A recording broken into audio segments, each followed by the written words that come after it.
ہمارے اس چینل کو سبسکرائب اور اس ویڈیو کو لائک ضرور کر دیں تاکہ ہر آنے والی نئی اسلامک ویڈیو سب سے پہلے آپ تک پہنچ سکے۔ بسم اللہ الرحمن الرحیم۔ اللہم صلی علی سیدنا و مولانا محمد و بارک وسلم۔ حضرت عثمان رضی اللہ تعالی عنہ کی خلافت کا ابتدائی دور بڑے امن چین سے گزرا۔ رفتہ رفتہ بوڑھے خلیفہ کے رشتہ دار حکومت کے سارے کاروبار پر چھا گئے۔ مروان، سعید بن عاص اور دوسرے اموی نوجوان من مانیاں کرنے لگے۔ جن لوگوں نے رحمت عالم صلی اللہ علیہ وسلم کا زمانہ اور پہلے خلیفوں کا دور دیکھا تھا، انہیں امویوں کی بدلگامی پسند نہ آئی۔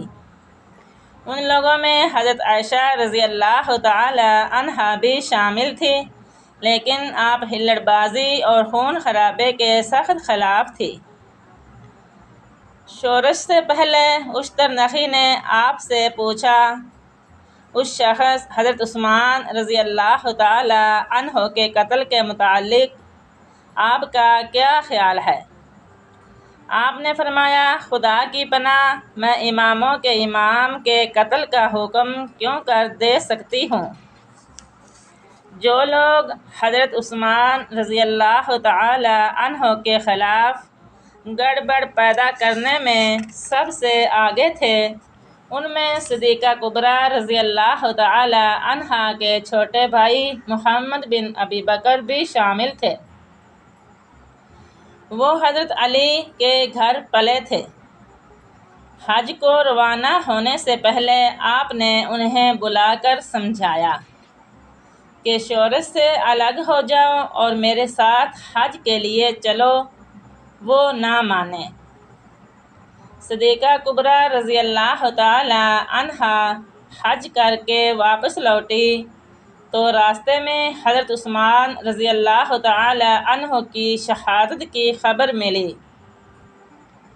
کچھ دور آگے گئی تو حضرت طلحہ اور حضرت زبیر ملے۔ یہ دونوں آپ کے بہنوئی اور ان صحابہ میں سے تھے جن کے جنتی ہونے کی خبر رحمت عالم صلی اللہ علیہ وآلہ وسلم نے دی تھی۔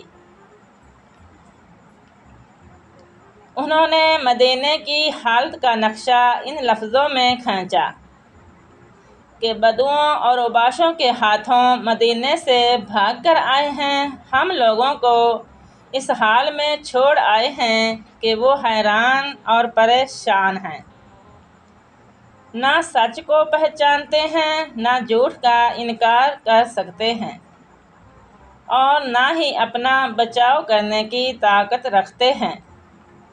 یہ حال سن کر صدیقہ کبریٰ رضی اللہ تعالی عنہا نے یہ شعر پڑھا، اگر میری قوم کے سردار میری بات مانتے تو میں انہیں خطرے سے باہر نکال لاتی۔ آپ مکہ معظمہ میں پلٹ آئی۔ ہر طرف سے لوگ آپ کے گرد جمع ہونے لگے۔ آپ نے لوگوں کو دعوت دی وہ امن و امان قائم کریں اور مختلف خیال کے مسلمانوں کے درمیان صلح کرانے میں آپ کی مدد کریں۔ فوراً ہزاروں آدمی تیار ہو گئے۔